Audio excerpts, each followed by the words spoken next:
After mag-break up ang Katniel, ilan sa mga fans ni Catherine Bernardo ay gustong i-partner kay Alden Richards na hanggang ngayon ay single pa din. Natandaan ninyo yung pelikula nilang dalawa na Hello Love Goodbye noong year 2019? Inaasahan ng mga fans nila na there's a big chance na pwedeng magkaroon ng part 2 ang movie na ito. Eto, pakita ko sa inyo yung mga comments ng mga Katden fans.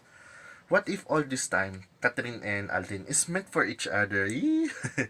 I don't know, is it just me, but I root for them ever since I watched this movie. Please don't bash me, Katniel, pero she deserves so much better. Tomo, don't worry, naisip ko rin to last night. Hihi. Hashtag Katden Days. Kakilig yung movie. I love Katden. Wow, what if? Sana magkaroon ng part ng movie nila dati. Para naman, alam nyo na guys. Anyways, yan lang balita ko sa ngayon. Ako si JB Showbiz Reporter.